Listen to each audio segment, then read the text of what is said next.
If you had the power to erase a system that controls the world, but doing so meant destroying your own family, would you pull the trigger? From the outside, the Matsuura family looked immaculate. Living in the heart of Kyoto's refined district, they owned a traditional tea house passed down for generations, carried the surname with dignity, and always appeared perfectly composed.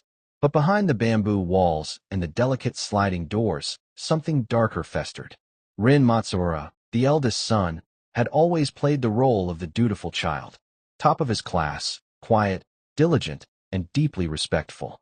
He had dreams, ones that went beyond the tea house, beyond tradition. Dreams of becoming an architect and building sanctuaries where silence and beauty could coexist. His younger brother, Kaido, was his mirror opposite. 2 years younger and as charming as he was reckless, Kaido had a gift for lying and escaping blame. When something was broken, stolen, or missing, Kaido pointed a finger.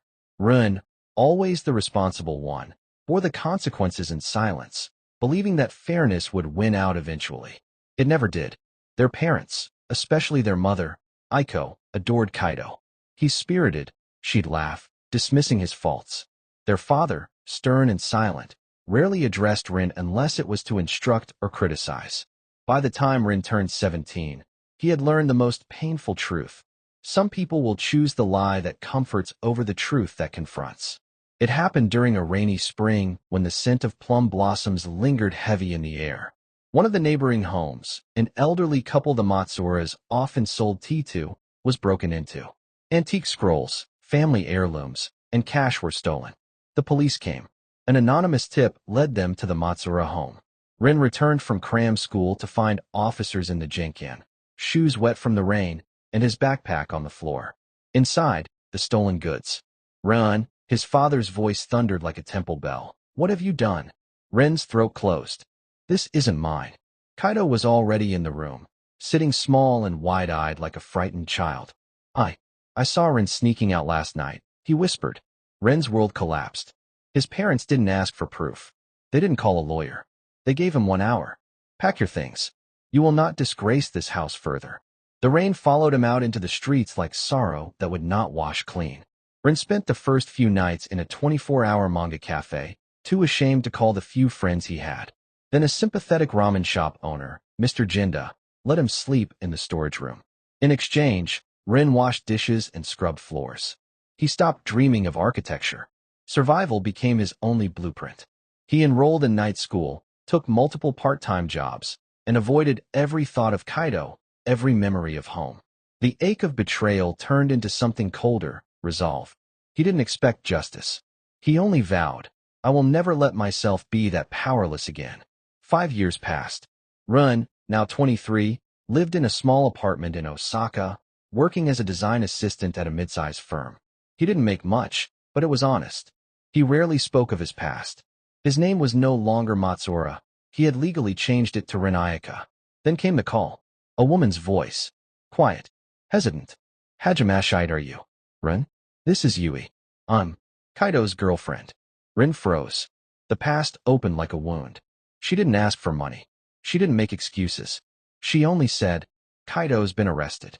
For fraud, theft, and forgery. Your parents, they're devastated. They don't know what to do. Rin said nothing. A week later, he returned to Kyoto. Not to the tea house, but to a coffee shop nearby where his mother had asked to meet. Aiko looked older, worn, like someone who had lived through a storm and was still soaked from it. Run, she whispered, reaching for his hand. He pulled it back. She cried. We made a mistake. He told us everything. That it was all him. The neighbor, the lies, framing you. I should have known. I should have seen. Ren's expression didn't change. And now, we're drowning. Legal fees. The house may be taken. Please help us. Rin smiled faintly. I already did. When I stayed silent and let you ruin me. I will not make the same mistake twice. He stood. I hope you find peace. But not through me. Rin hadn't planned to ever see Kaido again. In his mind, that chapter was sealed, burned, left in the ashes of his old surname. But ghosts don't ask for permission to return. They come when they please, dragging chains behind them. 3 months after the cafe meeting, Rin was reviewing plans for a small community center in Osaka when the receptionist knocked gently on his office door. There's a visitor, Ayaka-san. He says it's family. Rin's breath caught. He nodded stiffly, stood, and walked to the lobby. Kaido was thinner, his jawline harsher, eyes sunken, like a boy trying to wear a man's mistakes. He wore the same school uniform charm, but it hung looser now, like a costume that didn't quite fit. Aniki, he said.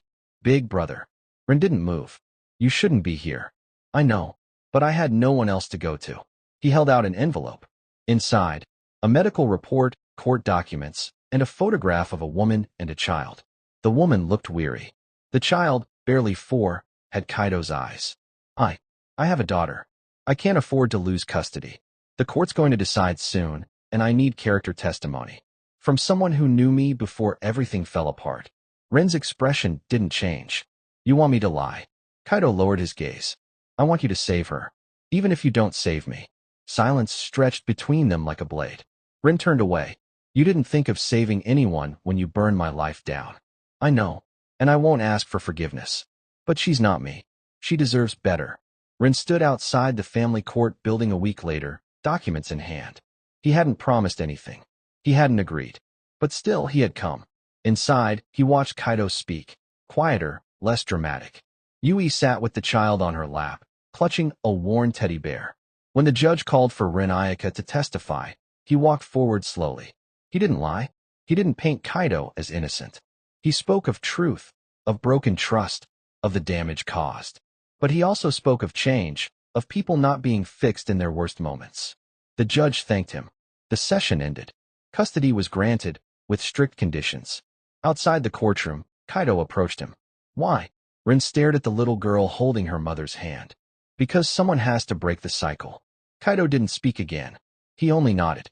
Then, for the first time in his life, he bowed low, not out of manipulation, but something closer to humility. Rin walked away. This time, not from rage, but from peace. Peace, Rin learned, was not the absence of noise, but the presence of clarity. In the weeks following the court case, his dreams no longer woke him gasping, and his morning coffee no longer tasted bitter with the memories of what had been stolen. He threw himself into his work, took on new clients, began mentoring interns. But healing doesn't erase history. It merely makes room for it. One morning, he received a letter with no return address. Inside, a photograph of the tea house he grew up in, boarded up. A note scribbled in familiar handwriting. They're selling it. I thought you should know. No name. But he didn't need one. He returned to Kyoto once more. The street felt smaller. The walls less intimidating. The tea house, once a proud relic of their family's name, was now a shell, dusty, quiet, stripped of life. The agent showed up minutes later. It goes to auction in 2 weeks. Unless you're looking to make a private offer. Rin ran his hand along the wooden beam near the entrance. Here, he and Kaido used to mark their height every year. The notches were still there. He didn't say yes. Not yet. That night, he walked through the empty rooms. The scent of old tatami lingered. In the back room, the one that had once been his, a slip of paper remained tucked in the drawer of the old desk. It was a drawing. A house, simple and open, with garden windows and curved roofs. His design. The one he made when he was 15. On the back, a child's scrawl. Aniki's dream. Rin sat on the floor. He let himself cry. Rin didn't buy the tea house out of nostalgia. He bought it because it was broken, like he had once been, and he wanted to see what could grow from something fractured. The auction came and went without a bid. Rin made his offer quietly, signed the papers alone. The agent handed him the key with a strange look, as if expecting him to turn back at the last moment. But he didn't. The first few weeks were demolition. Moldy wood, rotting floorboards, shattered windows. But each piece he tore down, each beam he reinforced, brought a kind of rhythm back to his breathing. He worked during the day and designed late into the night. Sometimes he'd find notes Kaido had scribbled in the margins of old books. Sometimes, even, a photograph of them as children, in summer yukata, laughing over something neither remembered. People in the neighborhood began to stop by, curious, polite. A few elders bowed deeply. Your grandfather served us tea during the war, one said. It is good to see life return here. Rin never spoke of his family, but in the place where they had once lived, he now built something entirely his own. When the tea house reopened, not as a business, but as a cultural center for youth, The first guests were children who had nowhere else to go after school. Rin taught them drawing, perspective, silence. And then, one day, a young girl wandered in, holding her mother's hand. The girl had Kaido's eyes. Her name was Hina. Rin knelt to meet her gaze. "Do you like stories?" he asked. She nodded. And just like that, a new one began. Rin had almost come to believe that peace, once earned, would last. Days bled into each other in the quiet rhythm of teaching, repairing, tending the garden behind the tea house. He no longer looked over his shoulder. He no longer feared his phone ringing. Until it did. A private number. A voice he hadn't heard in 7 years. "Ren, it's father." The silence that followed was so complete. Even the wind seemed to hush. His father didn't apologize. He didn't ask how Ren had been. He said only this: "Kaido is missing. We think he's in trouble." Again, Ren's breath left him slowly. "Why call me? You're the only one he might still trust." Ren almost laughed. The irony was too bitter to swallow. But he didn't hang up. That night, after locking the tea house, he sat alone in the engawa, the covered wooden porch that overlooked the garden. The moon hung low and full. A wind chime sang softly in the breeze. He thought of Hina, of how she now drew every day after school, of how her mother, Yui, left small envelopes by the door as thanks, with no name, just gratitude. He thought of cycles, how easy they were to repeat, how hard they were to break. Then he stood, walked inside, and opened the closet. The backpack he'd carried out of his family's house all those years ago was still there. Inside it, a flashlight, a map of Tokyo, and a letter from Kaido dated 6 months earlier. Just 4 words. "If I disappear, wait." Ren's fingers tightened around the paper. He didn't want to go back. But some debts aren't owed to the past, they're owed to the future. He turned off the light, and the old tea house slipped back into sleep behind him. Tokyo smelled different. Sharper, more electric, like ambition, asphalt, and something sour under the neon. Ren stepped off the train at Shinjuku Station, shoulders weighed by the ghost of the past. He hadn't set foot in the city since before he was disowned. Now, he was chasing the trail of a brother who might not want to be found. The address on Kaido's last letter led to an internet cafe tucked into the 5th floor of a grimy building in Kabukicho. Inside, everything smelled of stale cigarette smoke and loneliness. The clerk didn't look up when Ren entered. "Private booth." "I'm looking for someone," Ren said, sliding over a photo of Kaido. The man squinted. "Yeah, he was here. Used to rent booth 42. Haven't seen him in 2 weeks. Left in a hurry. Forgot his jacket." Ren took the jacket, cheap, black, fraying at the cuffs. Inside the pocket, a crumpled receipt from a pawn shop in Ueno and a keycard with a dragon emblem. He followed the clues in silence. The pawn shop was closed, but the dragon key led him to an underground club called Ryu no Yuru, Dragon's Night. A place with no sign, no rules, and too many secrets. Inside, lights flashed red and violet across sweat-slicked bodies. Men in suits eyed him with suspicion. A woman with silver hair approached. "You don't belong here. I'm looking for my brother, Kaido." Her gaze narrowed. "Everyone's looking for someone here. Most don't want to be found." She paused. "But if he was asking questions, he's in deep." "In what?" She leaned closer. "The kind of mess you don't crawl out of, even if someone pulls you." Rin stood still. The music pulsed through his ribs like warning drums. He knew this wasn't just about Kaido anymore. Something larger was pulling the strings, and he had just stepped into its web. The woman with silver hair didn't give her name, but she motioned for Rin to follow. Through a side door, they entered a back corridor lit by flickering bulbs. The walls pulsed with bass, but the deeper they went, the quieter it became, as if sound itself feared what lay ahead. "You want answers?" she said. "Then you'll need to pay with something other than money." Rin nodded. "What do you want?" She looked him over. "Memories. The real ones. Not the story you tell yourself." They stopped at a door with a symbol etched into the wood, half lotus, half flame. She opened it. Inside was a low room, incense curling upward, dim light cast across walls filled with photos, maps, strings connecting people to places to dates. A conspiracy board, or maybe something truer, a reckoning. She pointed to a section labeled Kaido M. Kaido got close to something called Project Hirohane, the Blackwing Initiative. It's not just crime, Run. It's political, financial, global. He got his hands on a data shard and vanished. Rin stepped closer. One of the pictures showed Kaido standing outside a building marked with kanji for a private biotech firm. Why would Kaido be involved with something like this? Because someone paid him, and someone else tried to stop him. We intercepted Chatter last week. He was being hunted. Rin clenched his jaw. So where is he now? The woman walked to a filing cabinet, pulled out a slim folder. Last confirmed location, abandoned subway line beneath Asakusa. Access point, locked. Hidden. Dangerous. She handed him a black badge, chipped, worn, with the same dragon emblem. You go in, there's no backup. No second chances. You find your brother. You bring back what he was carrying. Rin took the badge. For the first time in years, his hands trembled. What happens if I don't? She met his eyes. Then they find him first. And they don't need him alive. The entrance to the forgotten subway line was tucked behind a rusted maintenance hatch at the edge of Sumida Park. No signs, no locks. Just the kind of silence that warned you not to open old doors. Rin waited until dusk, when the tourists thinned and the city wore its softer face. With the dragon badge in hand, he pressed it into a weathered groove beside the hatch. A click echoed. The door creaked open. Stale air rushed up like a ghost exhaling. He descended carefully, each step down the corroded metal stairs groaning under his weight.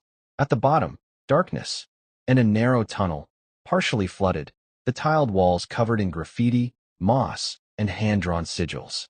Rin switched on his flashlight. The beam cut through the murk, revealing abandoned carts, shattered lights, and torn fabric hanging like skin from broken beams. There was no sound, not even rats. About 300 meters in, he found the first sign. KM sprayed in red on the wall. Below it, an arrow pointing deeper. He followed. His phone had no signal. The badge didn't respond again. The air grew colder. Then a sound. Metal scraping. Fast footsteps. A shadow darted behind a pillar. Kaido. No answer. Only the sound of dripping water, echoing like taunts. Then he saw it. A makeshift camp. Crates. A cracked laptop. Instant noodle cups. And a note. If you found this, I'm probably dead. Or worse. Rin's heart sank. But there, beside the note, was something else, a data shard. Small. Sleek. Embedded in a steel case with biometric locks. The same tech the woman had described. He pocketed it. That's when he heard the voices. Not one, but many. Footsteps. Radios. Flashlights. They were coming. He turned off his light, slipped into the shadows. The hunt had begun. The entrance to the forgotten subway line was tucked behind a rusted maintenance hatch at the edge of Sumida Park. No signs, no locks. Just the kind of silence that warned you not to open old doors. Rin waited until dusk, when the tourists thinned and the city wore its softer face. With the dragon badge in hand, he pressed it into a weathered groove beside the hatch. A click echoed. The door creaked open. Stale air rushed up like a ghost exhaling. He descended carefully, each step down the corroded metal stairs groaning under his weight. At the bottom, darkness, and a narrow tunnel, partially flooded, the tiled walls covered in graffiti, moss, and hand-drawn sigils. Rin switched on his flashlight. The beam cut through the murk, revealing abandoned carts, shattered lights, and torn fabric hanging like skin from broken beams. There was no sound, not even rats. About 300 meters in, he found the first sign. KM sprayed in red on the wall. Below it, an arrow pointing deeper. He followed. His phone had no signal. The badge didn't respond again. The air grew colder. Then a sound. Metal scraping. Fast footsteps. A shadow darted behind a pillar. Kaido. No answer. Only the sound of dripping water, echoing like taunts. Then he saw it. A makeshift camp. Crates. A cracked laptop. Instant noodle cups. And a note. If you found this, I'm probably dead. Or worse. Rin's heart sank. But there, beside the note, was something else, a data shard. Small. Sleek. Embedded in a steel case with biometric locks. The same tech the woman had described. He pocketed it. That's when he heard the voices. Not one, but many. Footsteps. Radios. Flashlights. They were coming. He turned off his light, slipped into the shadows. The hunt had begun. Rin flattened himself against the wall, heart pounding in sync with the rising footsteps. The voices drew nearer, low, clipped Japanese, the kind used by people trained not to speak more than needed. Searchlights cut through the tunnel like white knives. One beam passed within inches of Ren's shoulder. He didn't breathe, just waited. 3 men, all in matte black gear, swept past. Not police, not government. Mercenaries. They didn't find the camp. Not yet. But they were fanning out. Ren didn't have long. He turned and crept the opposite way, deeper into the tunnel system, guided by instinct more than knowledge. He needed a way out. Fast. His boot hit something metallic. He looked down. A trapdoor, covered in grime. Almost invisible. He knelt, pried it open. A maintenance shaft. Just wide enough. He slipped down and closed it behind him. Silence. Then, a voice crackling through static. One of the Merc's radios. He's here. Movement by Tunnel West. Sector C. They'd found his trail. He crawled through the shaft, knees burning against rusted grates. It led to another chamber, smaller, quieter. A faint hum of electricity ran through the air. Backup generators. In the center, an old signal control board. Useless, except for the analog emergency phone. Ren picked it up. Dead. But beside it was a locker.